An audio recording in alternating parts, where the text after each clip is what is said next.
It is exciting to have you with us. And please note that this event is being recorded, as we were just reminded. Before we jump into our conversation, I'd like to remind our attendees that we'll be muted throughout the event. You may submit questions through the discussion board on the Profound Impact website at any time. We will address them during the Q&A at the end of the session. You must be logged into the platform, the Profound Impact platform, to access that discussion board. Also, if you have any issues with audio or video, you can comment on that on the discussion board and we'll address that. Please also introduce yourself on the discussion board. Our moderator today is Cheryl Petrosevic, a business development account executive with Profound Impact. And she was closely involved in creating and disseminating the survey and the resulting survey report that will be discussed during today's webinar. Cheryl is a focused and energetic business leader, marketer, and community builder. She's an expert at identifying organizational imperatives, leading initiatives, building strong teams, communicating with stakeholders, and achieving results. She has over 20 years of entrepreneurial, community building, and technology in education, hospitality, nonprofit, and related industries. She is an expert builder and communicator and strong advocacy platforms to boards, all levels of government, and the private sector. Cheryl's experience in identifying, hiring, and mentoring qualified talent in administrative, sales, operational, marketing capacities, has superior work ethic and leadership skills. And she's experienced to motivate individuals and teams to success. So with that, Cheryl, please take it away. Introduce the research that we did and your team on the panel. Thank you. Thanks, Brian. And hello, everybody. Welcome to Tuesday, as it's been now known. It's my honor and my pleasure to be able to introduce our panel. We brought together, we had the privilege of working with Wilfrid Laurier on establishing a research project, and we're really happy to be able to present this to you today. It's my honor to introduce Dr. Jonathan Newman, Vice President of Research at Wilfrid Laurier University. Jonathan is a professor of ecology at Wilfrid Laurier University with 31 years of postdoctoral experience. Impressive. He's an award-winning educator with 13 years of experience in academic leadership and positions of increasing responsibility and complexity. Dr. Newman was the former Dean of College of Biological Science at University of Guelph, where he was a professor for 15 years. Shawna Reibling is a Knowledge Mobilization Officer at Wilfrid Laurier University. Shawna is an experienced research facilitator, knowledge mobilization, and communications professional, provides specialized knowledge mobilization strategies, pre- and post-award communications, social media, and web strategy services to individuals in collaborations. And finally, Rob Darling is a strategy and business development advisor to Profound Impact. Entrepreneur, passionate about building technology companies, actively involved in the technology community, working with founders and their leadership teams as an advisor, coach, and strategist. It's my honor to welcome this team to the panel. And I thought maybe we'd start the conversation off with Jonathan. Maybe you can just tell us a little bit about research at Laurier. Thanks, Cheryl, and thanks to Profound Impact for the invitation to come and participate in this today.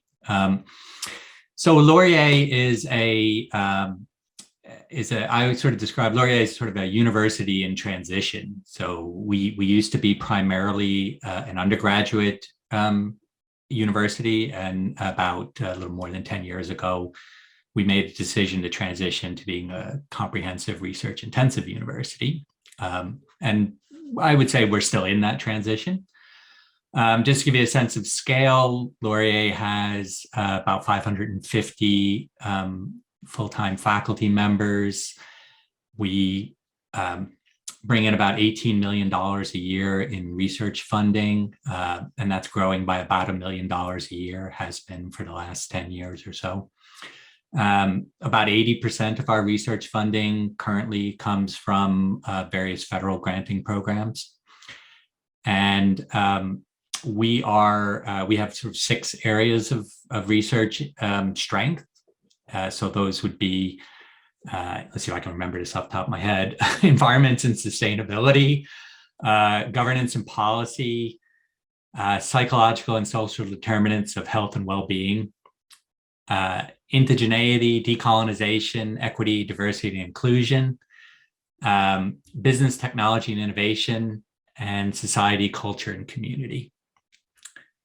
That's probably enough to get us started. Wow. Good off the top of your head too. Very impressed with that. So sounds like great stuff. So as Laurier is growing, and you're looking at moving into new areas, so you've expanded into the Halton region. Yeah. What does opportunities this mean to you? Like how do you present to connect researchers and opportunities and partners and stakeholders? What will this mean? Yeah, I would say, I guess from a research perspective, our new campus in Milton is I want to say it's a great leap forward. I want to reclaim that term from its dubious historical roots. It is generally it is a step change for us in a sense. I mean, it will unfold over a period of years, but it's going to make a qualitative and a quantitative difference to our research portfolio.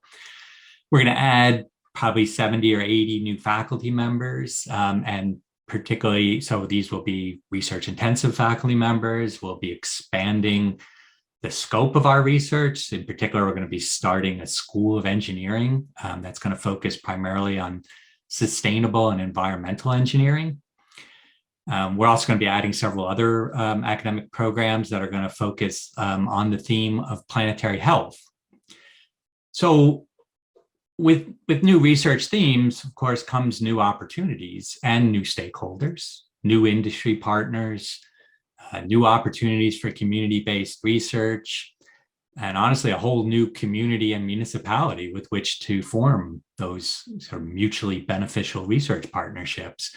So I don't think I'm exaggerating saying that it will be a big change for the university and for our research portfolio. Wow, I think that's going to be awesome. So if I looked at, you're adding new researchers, you've got 550 full-time faculty already. There's got to be some challenges between matching what the research is happening and dollars coming in and securing more money. Can you talk a little bit about what you see those challenges are? And then I'd flip to Shawna too, to be able to help augment what some of the communications challenges might be. So Jonathan, if you want to start. Sure. So as I said at the top in my introduction, probably 80% of our research funding comes from federal programs and primarily from the tri-agencies.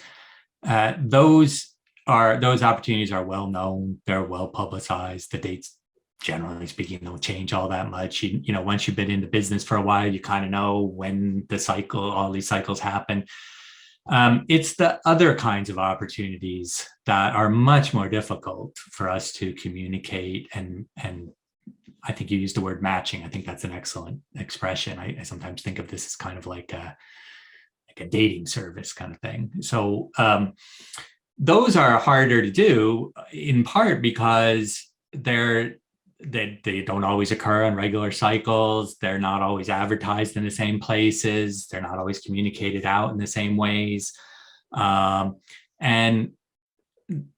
so we spend a lot of time trying to find those little, but they're not necessarily little. I shouldn't say it like they're not in terms of the quantity, the amount of money perhaps that you could apply for. They're not necessarily little, but they're not the large granting programs like, say, the NSERC Discovery Program or something like that.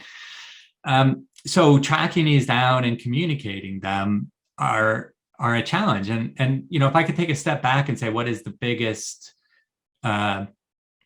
you know, what is one of the largest stumbling blocks for us in that communication side? I'm sure Shawna will have much more to say on this, is that matching. And it's hard to do. You know, researchers have very varied interests. Oftentimes they have many interests. They span many disciplines. They often span, you know, sometimes a measure would be which of the tri-agencies do they go to. We have researchers that go to all three tri-agencies, for example, for funding. And that means that those people might be interested in almost any kind of research area that we find a grant opportunity in. But other researchers, that's not true at all. They work on a very specific area, a very specific focus, and they don't want to be inundated constantly with, here's another grant opportunity that you can't apply for, right? They want to know what's relevant to them, and they want to know in a timely manner. That's the other challenge that we face. Sometimes we find these grant opportunities, with 2 weeks till the deadline for the application. Well, that's almost useless, right? I mean, what researcher can just drop everything they're doing and work on a grant for the next 2 weeks and get it out, and have it be good and fundable?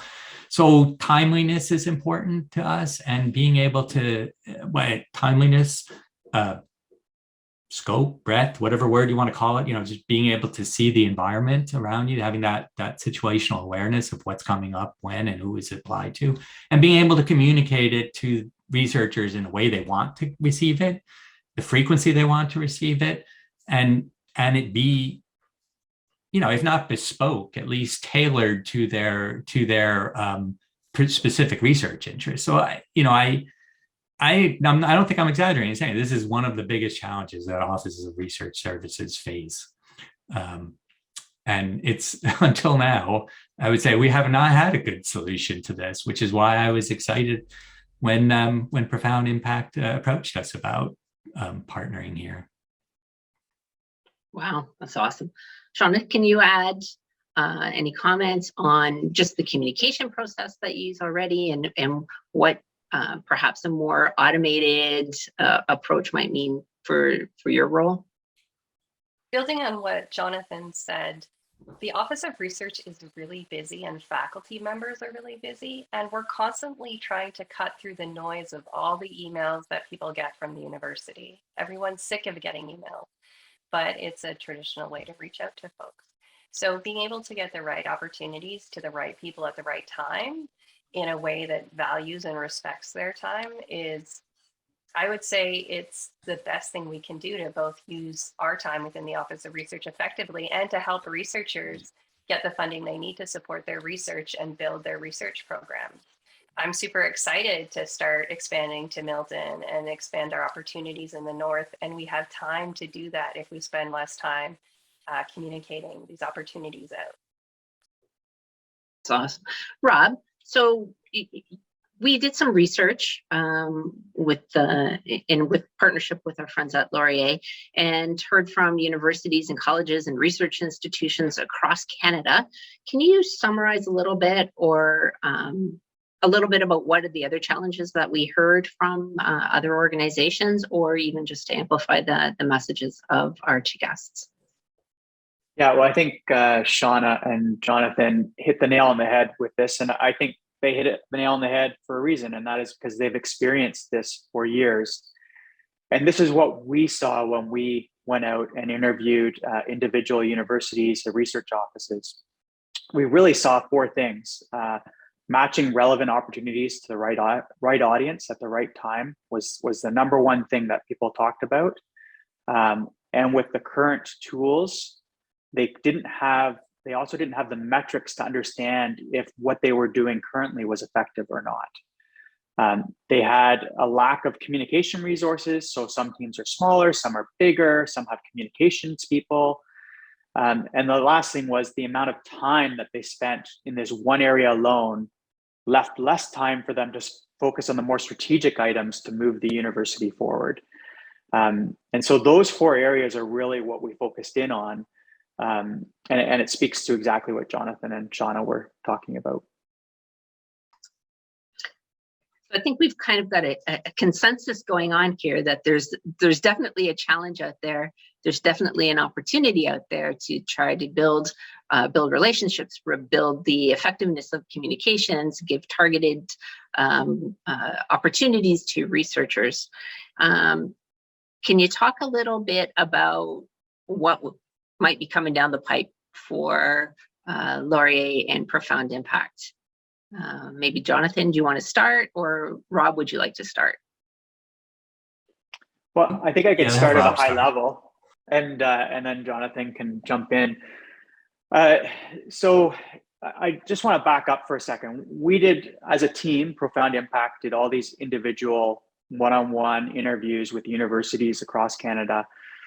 And then when we started researching people at Laurier, they were very curious about this problem, just like Jonathan stated. And they wanted to explore this problem further together. And so I think the important part here of this process that we're about to step into is that Laurier is highly curious and innovative in their thinking around this particular area. And that's something that we can help and solve and join together with them on.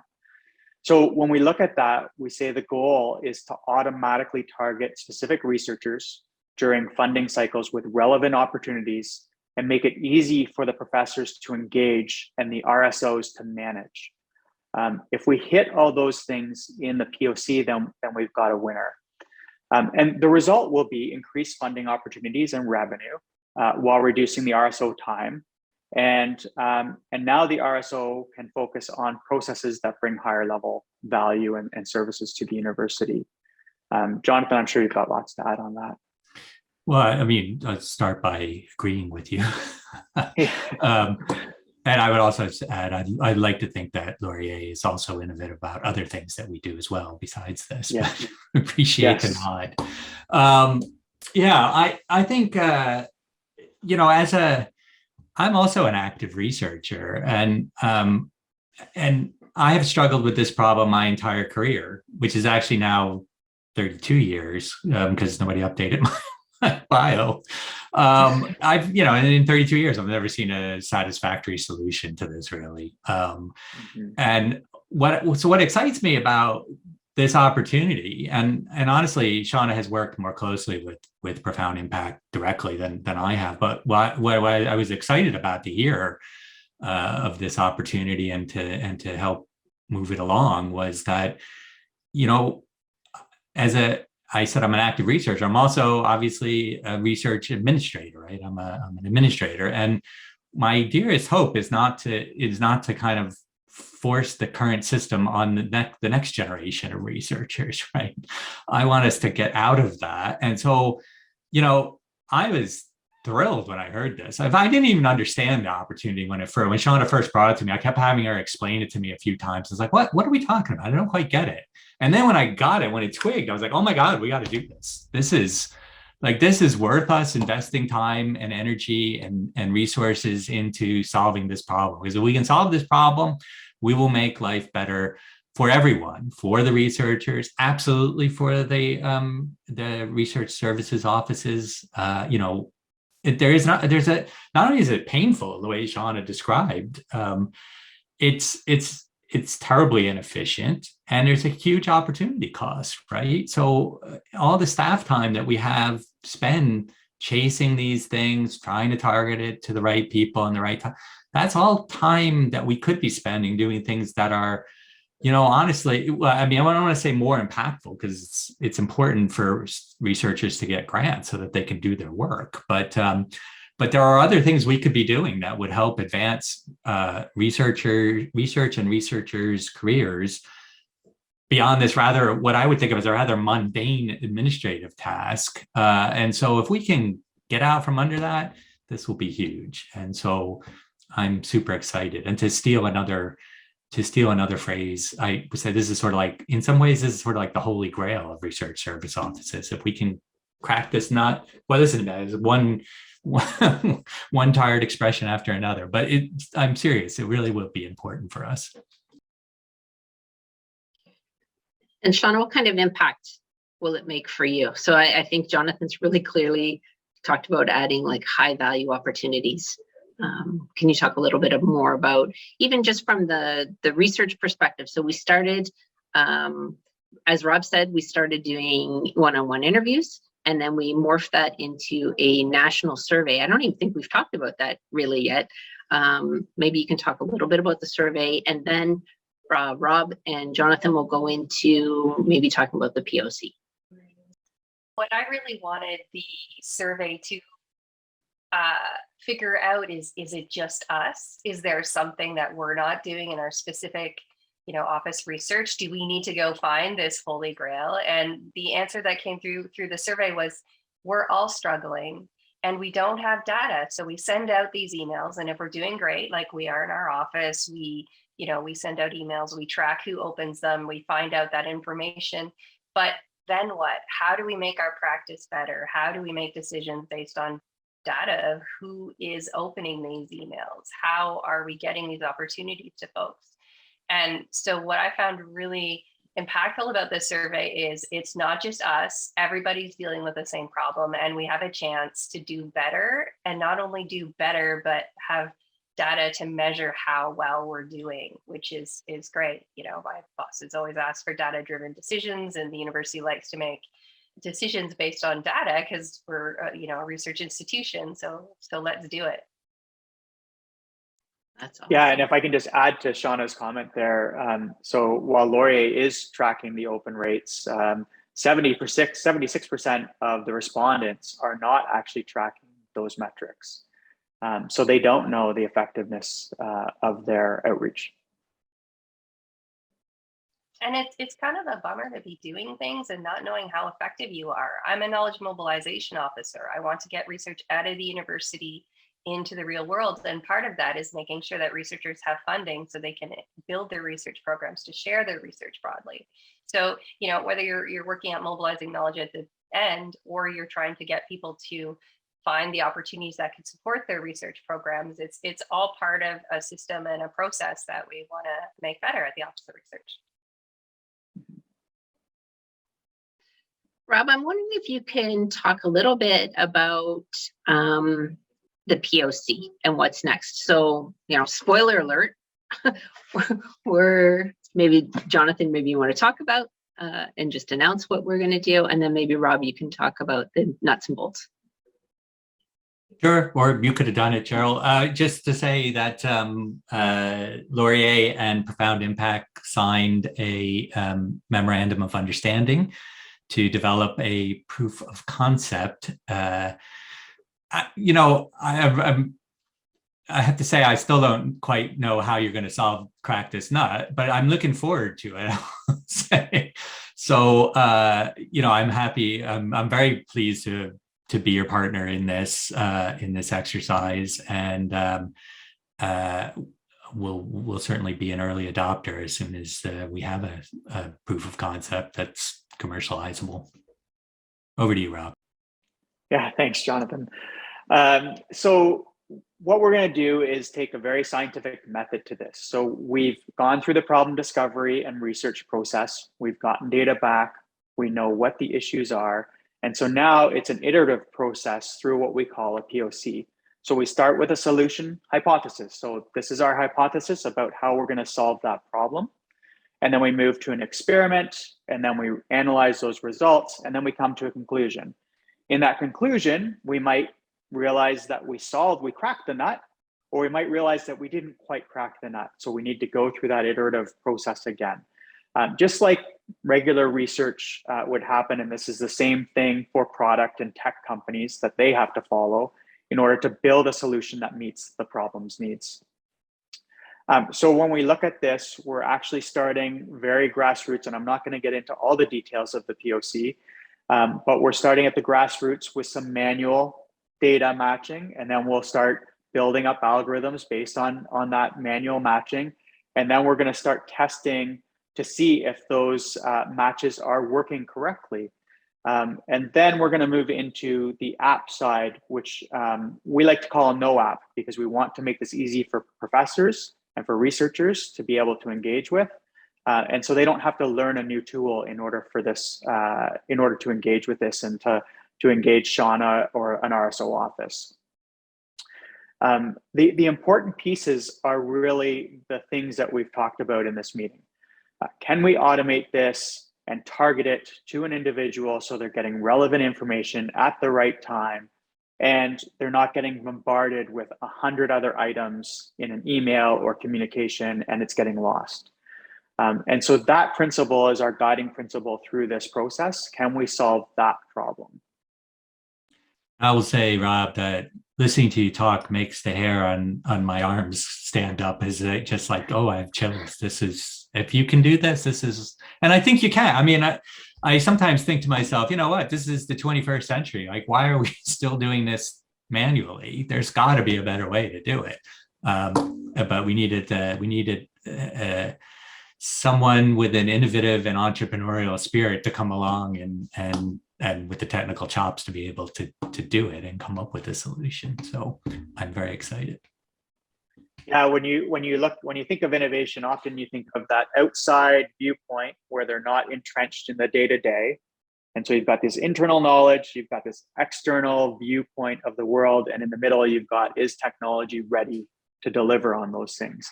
And I think we're at the perfect point in time for those three things.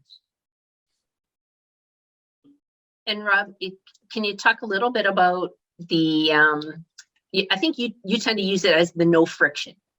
What's the no friction interaction? Is there login passwords? Like, is there, some magic, seance sentence you have to use in advance, or how will people use this? Yeah, so we talk now a lot in the tech industry about app fatigue, learning new platform fatigue, and people have enough platforms in their lives. So obviously the research office is going to need a platform of some sort to sign in, but the profs actually don't need to create a profile or sign in anywhere or do any work on their side. We will work on lowering that friction as much as possible so that they don't have to learn anything new. They'll be using the exact same tools they use. They'll just be clicking a button and they're done. No sign in, no username, no password. Again, I've got chills. Yeah. Like we're making your day, minute by minute. Shawna, what would that mean for you? So, as the knowledge mobilization officer, you'll still need some kind of like a dashboard or some kind of interaction. But as we lower the friction within the engaging within the researchers, how will it help within the office? And what do you see as kind of a next step? As a team within the Office of Research, I work closely with the research facilitators on their grant applications, both pre and post award, and we can concentrate more on that. So to get out of the weeds of the manual processes of getting people into the pipeline applying for grants, and really concentrate on writing really good grants and engaging with what the researcher's interested in, what their students want to learn in terms of training, and how to build their programs over time. The reason why I work at a university is that I'm really excited about the research that people are doing. And at the Office of Research, we support all the researchers in doing the best they can so that the research can have the most impact in the world. And if this friction of letting them know about what research opportunities are going on, or us always trying to have to figure out and read their minds what they want, if they can have some control of figuring out what they want to apply for, we can work with them more closely on their applications rather than, notifying them about opportunities or going through a million websites trying to find that nitty-gritty deadline that, meets a particular researcher's information. And when I work with the research facilitators, we can concentrate more on the meat of the grant and how to mobilize that knowledge rather than trying to figure out who's going to fit what grant. So I'm pretty excited about that. This is where my hair stands on end, because I think this is so exciting and impactful to the team and to the researchers. It's exciting.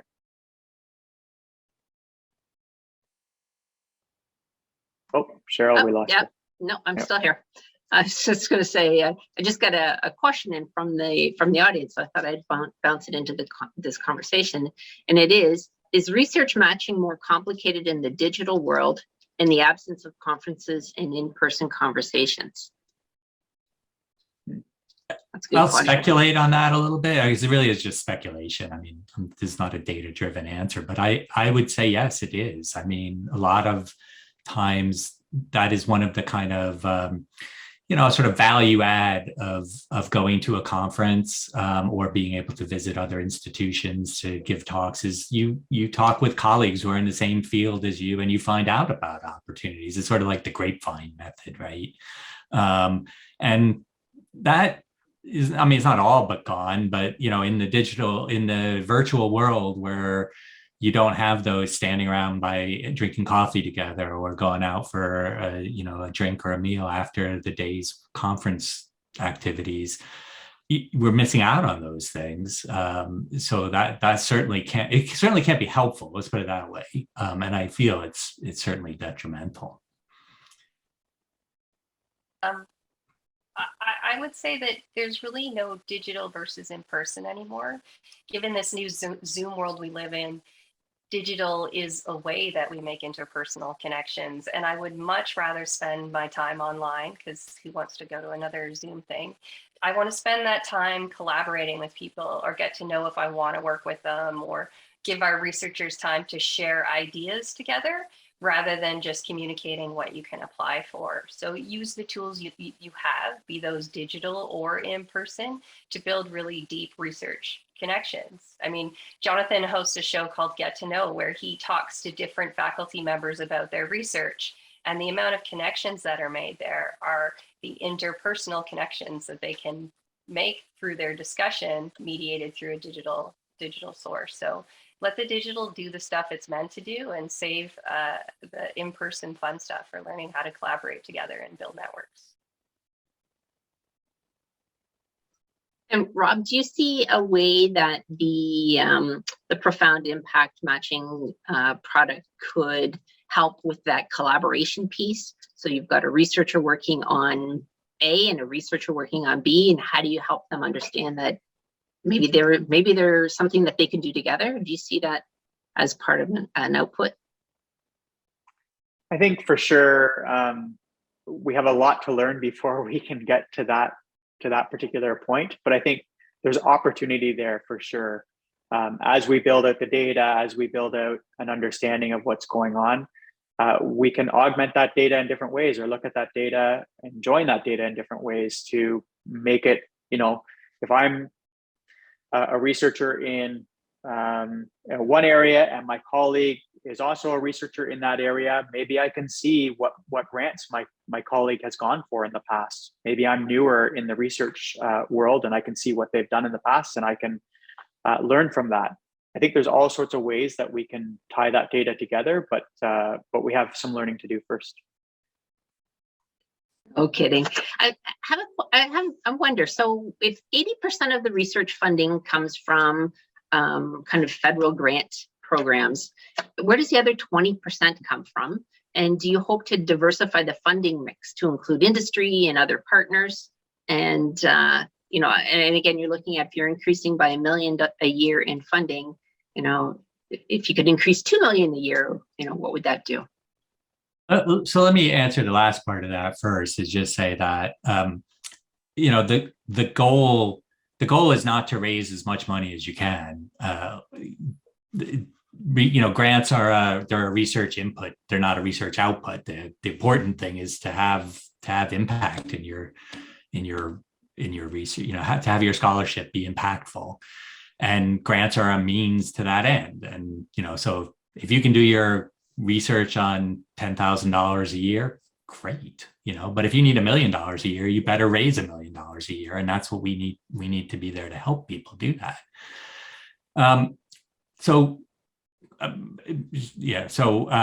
That's not to say there isn't room for growth, right? As we continue to transition, we have more and more researchers that need more and more research dollars to be able to do their work. And so we need to be able to expand. The 80% federal, so the other 20% comes from those other sources, right? They come from municipalities, they come from NGOs, they come from foundations, they come from IGOs, and so on. All the other research industry, all the other research partners that one has. I would say that the 80%, you could look at that 80% federal in two ways. One is we're just taking the obvious, right? Those are the obvious things to go for, and we're going for them, and we are successful. I mean, we're at least at the national average success rates in all of those programs, or better in some of them. But it does mean we're leaving opportunities behind, right? And my very strong suspicion is we're leaving them behind because we don't know about them, or we don't know about them in time, or they're not getting to the right researcher to apply for those. And I absolutely think diversifying our research funding base is important. Tri-agency funding is great. I love the tri-agency program. I mean, I've been a faculty member in the UK and in the US, and I would much rather be in this system than either of those. But it is getting more and more competitive as there are more, we're sort of increasing the number of people going after these opportunities faster than the size of those pots are growing.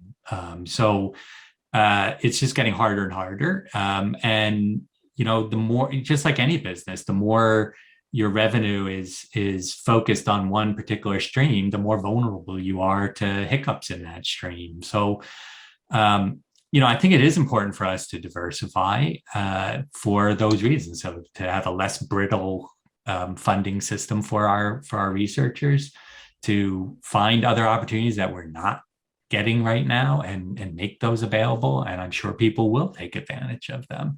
And those funding opportunities, as you pointed out, Cheryl, some of them are not, sort of straightforward. Here's a discovery kind of grant application thing you can apply for to just do what you're interested in. And that's great. Like, there aren't that many of those out there in the world. Many of them are not at Laurier, but many of them are research partnerships, say, with industry or with NGOs or with municipalities. And those are areas that, although we do that, we're just not exploiting it as well as we possibly, as well as we can or we should, I suppose. Again, I caveat that with saying our goal is not to just get money. Our goal is to do impactful research, and the money is a way to do that. Thanks.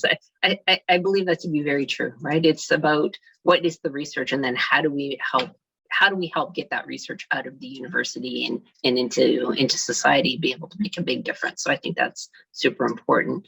So Rob, maybe you can talk a little bit about the survey or the process that we went through with the survey, how some of the different colleges, universities, research institutions across the country, or even just geographic locations, if you like. And then, what's the one thing that you went, oh my gosh, this really stood out to me? And then Shawna, I'll do the same question for you. Yeah, perfect. So for the survey, we had over 40 respondents from 23 plus universities. I would say that it was a great diverse response. The things that we talked about today are the things the patterns that emerged there, and they were the patterns that we saw with the one-on-one conversations that we were having. So it was very much a confirmation of what we had been seeing, just even broader. Was there anything that surprised me in that? I don't think so, because we had already had those one-on-one conversations. So we had already heard that this was a big pain point for people, and they were spending a lot of time on it, and relevance was a problem, and reaching the audience was a problem, and tools out there that they were trying to use weren't good fit. And some profs had to learn new platforms, and that wasn't a good fit because they just couldn't get the profs or the researchers to actually do something on that platform because they're busy doing research. So I think all those things were confirmations of what we had already seen. I think at a high level, though, if you think about what they did as a big group, so 73% did not have any topic kind of subscription communication relevance, and we don't think that's good enough either. So by the way, like, picking a topic is not good enough, but 73% of the respondents did not even have that. Often, if there was an email newsletter, these opportunities were buried with 14 or 15 or 16 other items that weren't relevant to the prof or the researcher. So that was number one. Number two, most of their communication methods were over email, and I don't think that's a bad thing. I think it's just how you actually deliver that message over email. It is a pretty universal tool. And then the third thing was definitely that all the RSOs, like almost all of them, said we're looking for new tools because this isn't sustainable. Like, we just can't keep up. We can't keep doing this. And so they're trying to figure this out. And they want better targeting. They want to be able to collect metrics, and they want to be able to relieve or alleviate their resource constraints and focus on these higher level items. And then the last thing was just that they didn't have the metrics to empower them to change either. And that's a problem. So 60% of them didn't have a way to get feedback or have a feedback loop built in. So they didn't have the power to change it because they didn't have the data in order to make decisions, to form a new hypothesis, to go after that. So I know I'm just recapping what we already said, but I think that was what was so powerful about the survey is we heard the same things amplified, and they resonate and they sit there. The same things that Shawna has talked about so much that her area is working through. So I think I answered all your questions there. That's awesome. Shawna, do you have anything to add to that, the discussion about the survey, the geographic areas across the country, anything that, I know one of the comments that you had made was that you were kind of looking for validation that this wasn't just a one and done kind of problem, that it went across, it was a broad-based problem. So I think check, that came out loud and clear within the one-on-one communications in the survey, but was there anything else that stood out in your mind from the survey, that one? It wasn't just universities that were our size. It was large universities and small universities and large research offices and small research offices. So you could add 100 research facilitators, or you could add 5 per every faculty and 1 in a central RSO, and they would still be having the same problem. So it's a systemic problem that needs solving. I also found it interesting that not all the universities that responded had the separate intranet versus a public internet.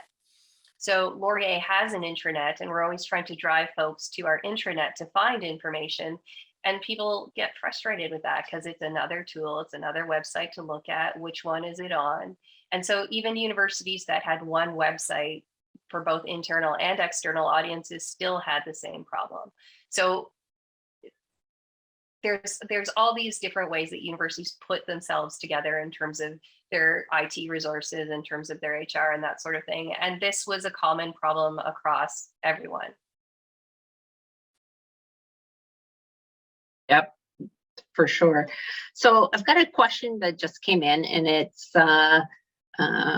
starts off with apologies. So it's very, very Canadian of us. It says, I've arrived a little late, so I may have missed this, but how will profound impact identify opportunities? Will profound impact build on existing databases like research professional?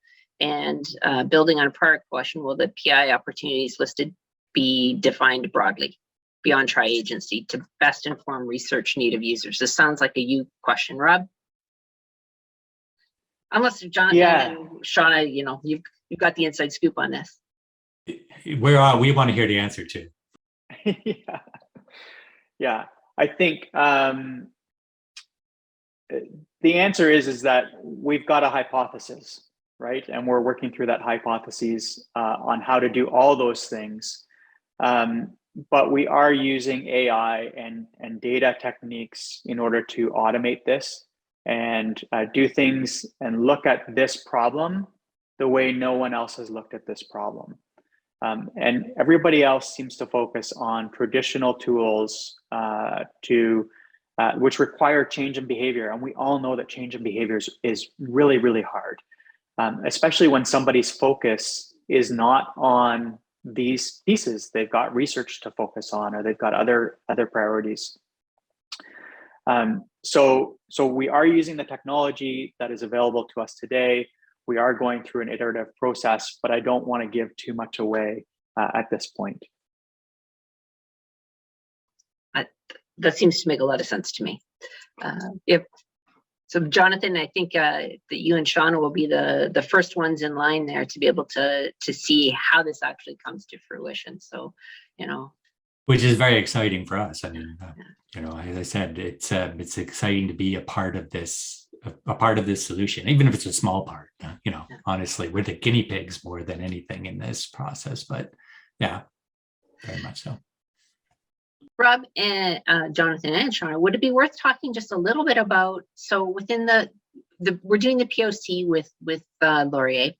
kind of what's Laurier's role within this, what's Profound Impact's role within doing the POC, and then kind of what we hope the outputs from the POC are.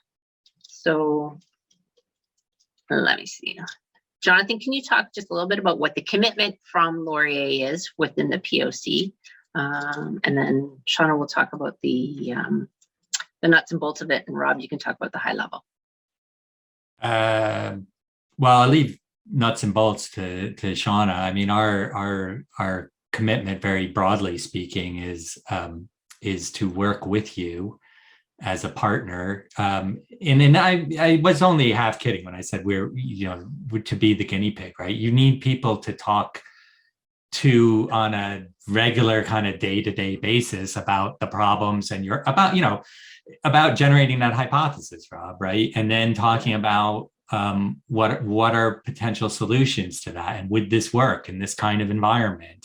I mean, we bring the lived experience of being researchers and a research support, a research services office to where, so in a sense, we're sort of like the lab for Rob's experimentation. And again, happy to play that role, actually. So in terms of nuts and bolts, so far, I've been able to complain about every single pain point I've ever had, which has been an amazing experience. I've been able to chat with my colleagues, our UILO officer and our research facilitators, and they've shared their pain points as well. So far, the nuts and bolts of this has been really cathartic, and the survey has done that as well. So I'm looking forward to continue being a guinea pig to share the pain points and what's successful and what's not, in terms of really robustly testing this to make sure that, we look at all the nitty gritty to make sure it works the way it's supposed to. Yeah, that's awesome. I love the therapy side of this. So when I think about our roles in this POC, so we're really leaning on Shawna and team and Jonathan for a couple things. Number one is this expertise on this problem. So we can bring the technical expertise, the product expertise, the data expertise to this problem, but we see patterns and we need patterns, but we don't have the deep insight that they have, the deep knowledge that they have. So that's key to solving this problem, is they are the guinea pigs, but they're expert guinea pigs, And so the other piece that they bring that we really are going to rely on, and that we bring as well, is curiosity. So that's common. We need curiosity. We need questions asked. We need to look at the data objectively and have many different opinions on that. And they bring that filter of their expertise in that curiosity. And we bring our knowledge of product and data and technology in that curiosity, and we overlap. And that's what is going to make this an amazing solution. I just know it's going to be amazing. So when we get down to the nitty gritty of this, we were responsible for defining the original process of the POC.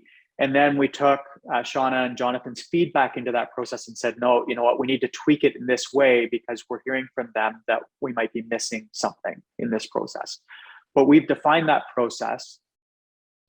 And then we will meet with them on a regular basis to go through the results, to go through what we're learning, and we will learn together, and we will ask more questions together and solve this problem together. And that to me is the really exciting part in any partnership, is having two perspectives come together in two different organizations or more, and solving a problem together. That it's so powerful. And we were joking earlier before the call about barn building. Well, this is like barn building. We're bringing multiple stakeholders together to figure out how this barn should be built for the purpose that it needs to serve, and it will help the community, not only Laurier, but the community of universities across Canada and maybe North America. Across the world, I might add. Across the world, yeah. So Rob, if people who are watching this webinar right now, or who will watch it when they have more time again later and watch it again and again, it'll be like that real compelling show that people want to see, and they have that fear of missing out. You know, the FOMO, where they're like, oh, I want to do what Laurier is doing. What happens next? How do they do that? Or what do you see as next after we've solved this problem? Yeah, so when we initially solve this problem through the POC process, we're going to get to a point where we found the right solution that fits the problem. And then we're going to move it into an MVP stage, which is essentially a pilot. And we'll be piloting it within Laurier first. But once we've done that, then we'll be looking to gather with other curious universities where we can pilot that solution within their faculties to learn even more. And so they can reach out to us to get onto that pilot list. And when we're ready to start piloting, we will reach out to them and work with them. And then it's going to be a larger group of people feeding into what features need to come next. How do we evolve this? And so the opportunity isn't missed for them. They haven't missed out. Their engagement is going to come at a different point in the journey. But they still get to be a part of the journey if they so wish. And Jonathan and Shawna, I'm kind of wondering with your input as well. So as people are watching this and they're thinking about this, and you may now have colleagues calling you saying, how's it working? How did it go?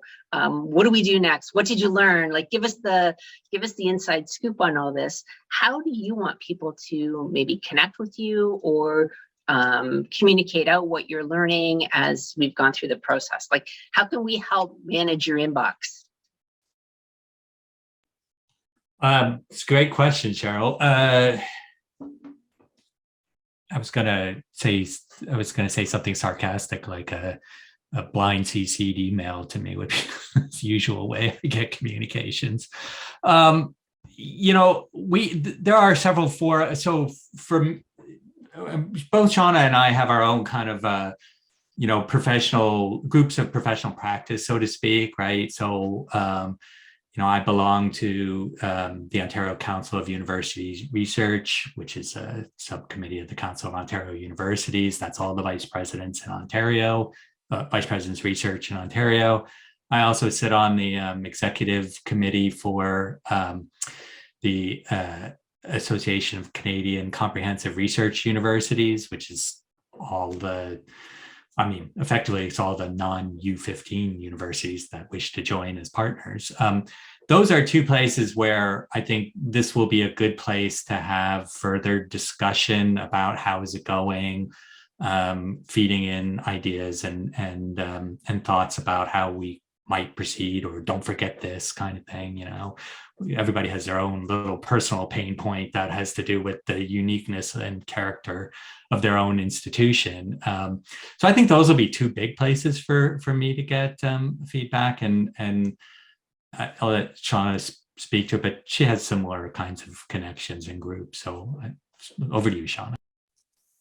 He'll be presenting this at Cara National this year, so I'm really looking forward to that, and actually seeing colleagues in person, which is both terrifying and exciting at the same time. And if you want to follow Laurier Research on Twitter, we're at Laurier Research. And I assume there'll be lots of contact information sent out when this presentation is circulated. Well, I think this is, go ahead, Rob. I was just going to say, and we want to encourage people to reach out and ask how it's going. Like, this is important, and to send little tidbits of something that they've learned that might be relevant, because all that information will help us build a better solution. So I encourage them to reach out to myself and Profound Impact, but also the colleagues of Jonathan and Shawna to reach out and just share things that come to mind, because that will help us produce a better solution. Well, I want to take this time to say thank you very much to the panel for having this discussion with us today, to Laurier, to being that curiosity-filled institution that's willing to work with us on this POC. We're very honored that you've chosen to work with us. Rob, again, thanks for your leadership with this too. It makes a world of difference. And now it's over to Brian Romanski. I will second that. So thank you again to Jonathan, Shawna, and Rob for participating in today's panel. And thank you to Cheryl for facilitating a valuable discussion. As mentioned, if you don't already have it, you can receive your own copy of the report that we discussed today. To get or go to the address listed on the screen or send an email directly to Cheryl Petrosevic. Her email address is listed on the final slide. And as Shawna mentioned, the research matching survey report will be presented at the CARA conference later this year. So if you plan to attend the conference, you might want to check that out. And if you're interested in learning more about the POC or partnering with Profound Impact on a pilot project of your own, please reach out again to Cheryl at the email address listed on the final slide. Thank you again for attending and have a great day.